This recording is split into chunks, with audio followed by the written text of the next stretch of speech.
God, I'm under so much pressure. I just want to rest in your loving arms. Modern life moves at a relentless pace, doesn't it? From the moment we wake up to the minute we collapse into bed, we're juggling a dozen different responsibilities.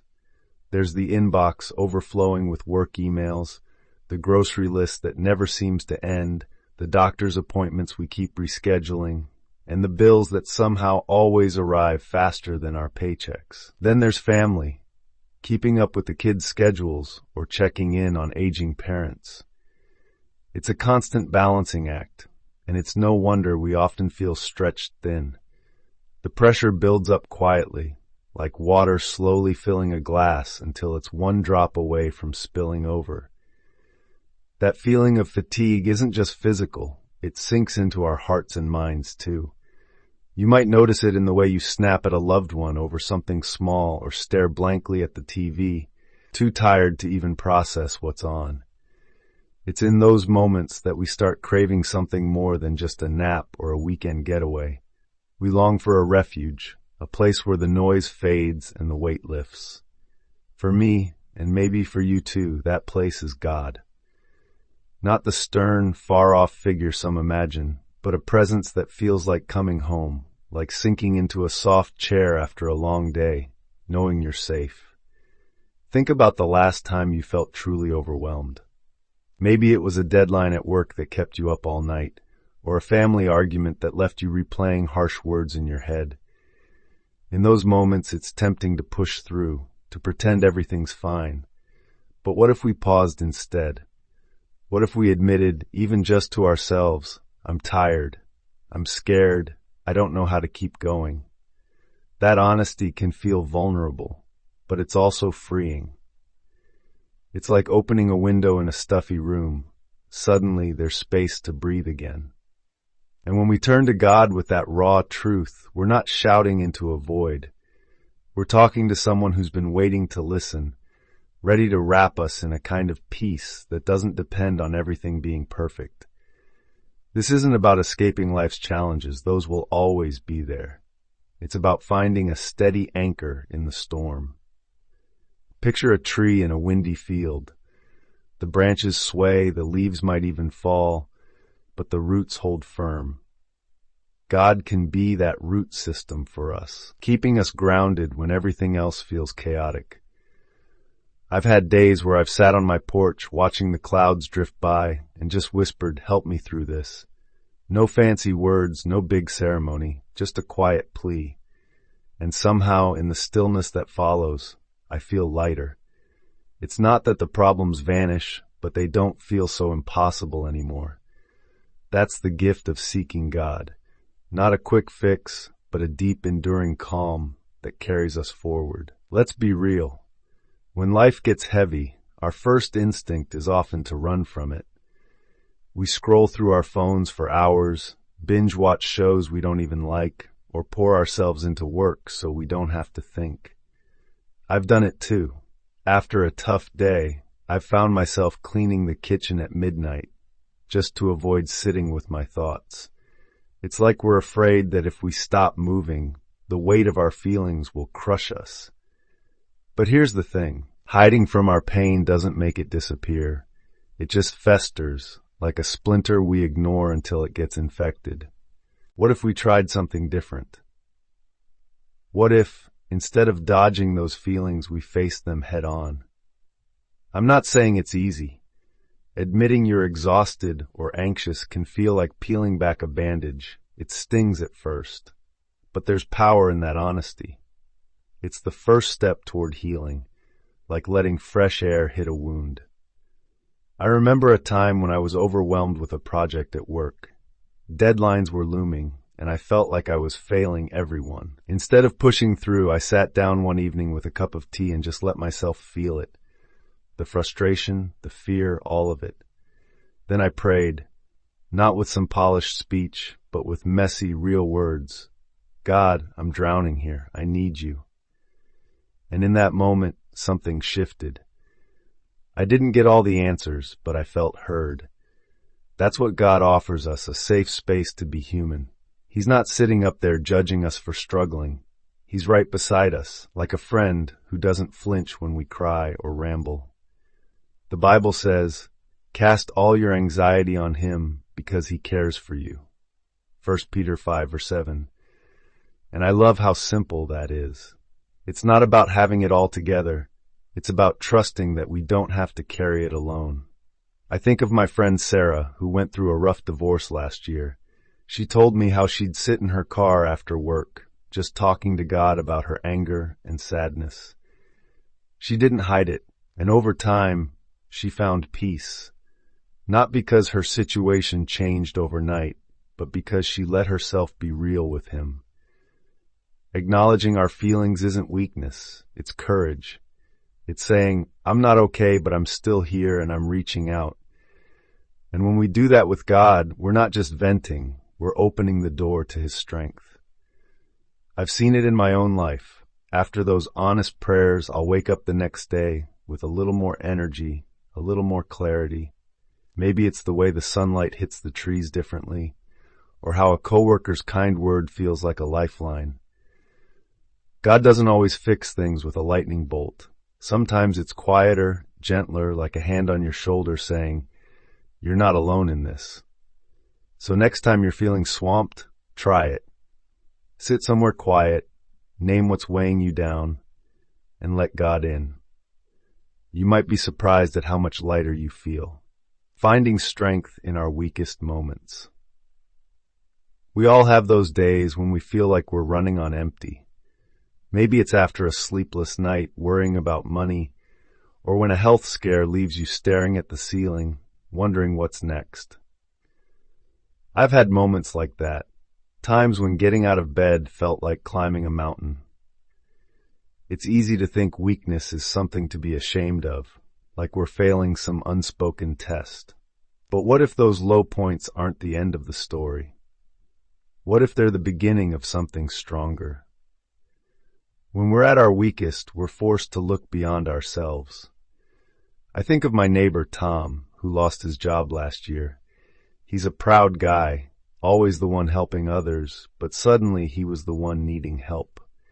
He told me how humbling it was to ask for support, not just from friends, but from God.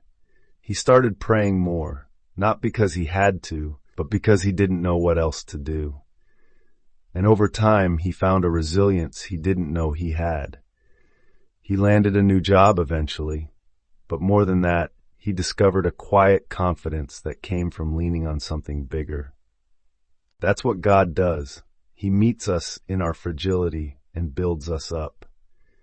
It's not always dramatic, like a movie scene with trumpets blaring. Sometimes it's subtle, like the way you notice your patience growing or your hope flickering back to life. I remember a night when I was stressed about my daughter's school struggles.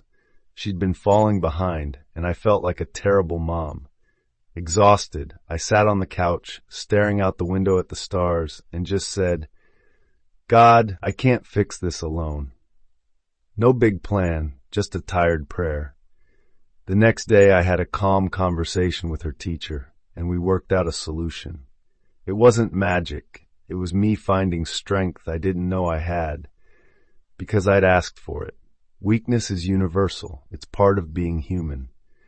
Look at anyone you admire. They've got their own stories of stumbling. Maybe it's a celebrity who's open about their mental health battles, or a grandparent who survived tough times with grace. Those struggles didn't break them, they shaped them. And God was there not to erase the hard parts, but to help them through. I love how the Bible puts it. My strength is made perfect in weakness. 2 Corinthians 12:9. It's like God saying, don't worry, I shine brightest when you're at your dimmest. So next time you're feeling weak, don't fight it. Sit with it. Take a walk in the park, listen to the birds, and talk to God about where you're at. You don't need fancy words, just tell him what's on your heart. Maybe you'll feel a nudge to call a friend, or an idea will pop into your head that you hadn't considered. That's God working, not just comforting you, but showing you the strength that's been inside you all along. It's in those quiet, broken moments that we grow, and with him, we rise stronger than before. the power of gratitude in easing life's pressures. Pressure has a way of blinding us, doesn't it? When you're stressed, it's like the world shrinks down to your problems. Everything else fades into the background. I've had days where I'm so caught up in what's going wrong that I barely notice the good around me. But there's this simple, beautiful thing we can do to shift that. Gratitude. It's not about ignoring the hard stuff. It's about choosing to see the light that's still there, even in the shadows. Start small. On a tough morning, when the coffee maker broke and I was late for a meeting, I forced myself to pause. I looked out the window and saw a squirrel scampering up a tree with an acorn. Such a little thing, but it made me smile. Then I thought about how I had a warm house to wake up in, a job to rush to, and a family to come home to. Suddenly, the broken coffee maker didn't feel like the end of the world. Gratitude is like that. It doesn't fix everything, but it softens the edges. God's in those small joys, I think. He's in the breeze that cools your face after a long day, the laugh of a child in the next room, the smell of rain on the grass. When we notice these things, we're not just distracting ourselves, we're connecting to something bigger. I've started keeping a little notebook by my bed. At night, I jot down 3 things I'm thankful for. Some days it's big, like a promotion or a friend's recovery. Other days it's tiny, a stranger holding the door, a song on the radio that lifted my mood. Over time, I've noticed how this habit quiets my mind. It's like handing my worries over to God and saying, here's what I've got left to hold on to. Gratitude also opens us up. My cousin Lisa went through a rough patch after losing her mom. She told me how at first she couldn't feel anything but grief. But one day she sat outside with a cup of tea, her mom's favorite kind, and felt the sun on her face. She thanked God for that warmth, for the memory of her mom's smile. It didn't erase the pain, but it gave her a foothold to climb out of it. That's what gratitude does. It's a lifeline, a way to feel God's presence even when life's heavy.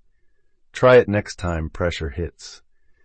Step outside, breathe deep, and find one thing to be thankful for. Maybe it's the way your dog greets you at the door, or how your favorite mug feels in your hands. Then tell God about it, out loud or in your head, doesn't matter.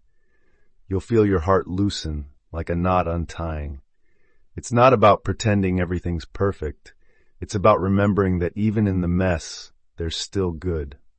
And with that good, God's waiting to pour in more. Peace, hope, maybe even a blessing you didn't see coming. Conclusion: embracing God's peace in a chaotic world. So here we are, standing at the crossroads of a fast-moving world and our own quiet longing for rest. Modern life doesn't slow down. It's a treadmill that keeps speeding up, daring us to keep pace. We've talked about the pressures that pile up, the fatigue that seeps into our bones, and the way God waits for us, like a soft landing after a hard fall. We've explored how owning our feelings, leaning into our weaknesses, and counting the small blessings can shift our perspective. But what does it all mean when the days stretch long and the nights feel short? How do we carry this forward, not just as ideas, but as a way to live? Let's start with this truth. Life isn't meant to be a solo climb.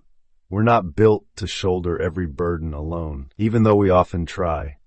I think of my friend Jake, a guy who's always been the fixer in his family.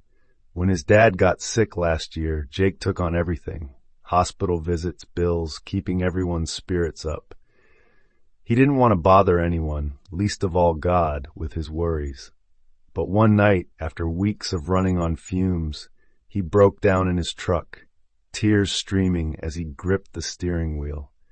"I can't do this anymore," he whispered. And in that surrender, he found something he hadn't expected. Not a cure for his dad, but a peace that crept in like dawn after a long night. He started praying, not for miracles, but for strength to keep going. And God met him there, not with fanfare, but with a stillness that said, I've got you. That's the heart of it, isn't it? God doesn't promise a life without storms. He promises to be our shelter in them. When we're juggling work deadlines, family chaos, or that nagging worry about tomorrow, it's easy to feel like we're drowning in shallow water. But what if we stop thrashing for a moment? What if we let ourselves float, trusting there's a hand beneath us? I've had my own nights of staring at the ceiling, replaying mistakes or mapping out worst-case scenarios. One time, after a fight with my sister that left me raw, I sat on my back steps, the air cool against my face. I didn't have words, just a tired "God help." And as the crickets hummed, I felt this gentle nudge. You don't have to fix it all tonight. It wasn't a solution, but it was enough to sleep, to face the next day with a little less weight. This peace isn't a one-time gift, it's a rhythm we can step into. It starts with those honest moments, like Jake's breakdown or my backstep prayer. Acknowledging how we feel isn't just venting, it's an invitation. God's not some cosmic judge waiting to scold us for stumbling. He's a father who scoops us up when we're too tired to stand. I love picturing him that way, like my grandpa used to be, sitting on the porch with open arms, ready to listen to whatever I'd spill out, from school woes to scraped knees. God's like that, only bigger, deeper. He doesn't need us to have it all together. He just wants us to show up, messy and real. And when we do, we find something surprising, strength we didn't know we had. Not the loud, flashy kind, but the quiet sort that keeps you standing when the wind's against you. I think of my mom, who raised 3 kids on her own after Dad left. She'd tell us stories of nights she'd sit at the kitchen table, bills spread out, praying through tears. She didn't have answers, but she had faith. Faith that God saw her, that he'd stretch what little she had. And he did. We never went hungry, and somehow she'd still find ways to make us laugh, like dancing to old radio tunes in the living room. That's strength, not the absence of struggle, but the courage to keep going, rooted in something unshakable. Gratitude ties it all together, like a thread stitching up the torn edges of our days. It's not about glossing over the hard stuff. It's about seeing the good that's still there, holding it up like a lantern in the dark. I've started this habit lately, especially on rough days. After a long shift or a headache-inducing argument, I'll sit with a glass of water and think, what's one thing I can thank God for right now? Sometimes it's the way the sunset paints the sky orange, or how my cat curls up next to me, purring like a little motor. Other times, it's bigger, my health, a friend's text checking in. It's not that the problems vanish, it's that they don't get the last word. Gratitude hands that word back to God, and he fills it with hope. Let's pause here and imagine a scene. Picture yourself on a quiet evening, maybe after one of those days where everything's gone sideways.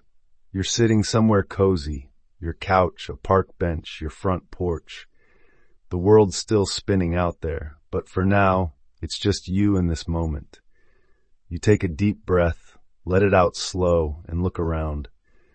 Maybe the stars are peeking through, or a streetlight's casting a soft glow. You whisper a prayer, nothing fancy, just God, I'm here. Thanks for being here too. And in that stillness you feel it. A peace that doesn't demand perfection, a strength that doesn't shout, a gratitude that doesn't deny the pain but lifts you above it. That's God, meeting you right where you are. This isn't a fairy tale ending where life suddenly gets easy. The pressures will keep coming. Deadlines, tough conversations, unexpected bills. But here's the difference. You're not facing them alone. You've got a companion who's walked every road, who knows every ache, and who's promised to carry what you can't.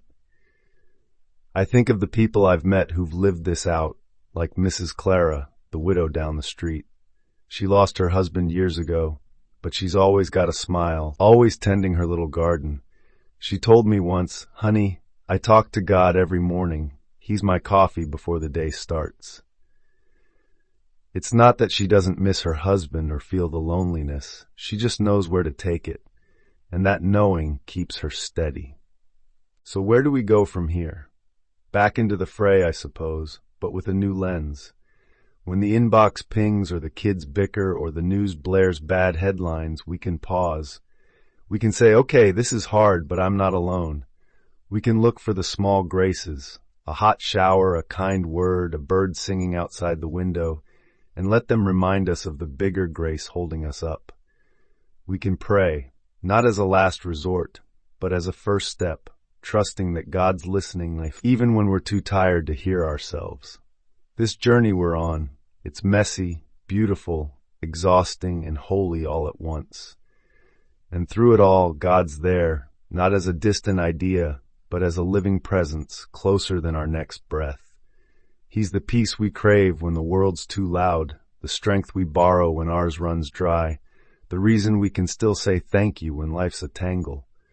So let's keep walking, friends. Not perfectly, not fearlessly, but faithfully. Let's keep talking to Him, resting in Him, trusting Him. Because in the end, it's not about outrunning the chaos. It's about finding the one who calms it, step by step, day by day, until we're home. After watching, remember to like and subscribe to the channel. I have many good videos to share. Learn to give, and God will give you peace.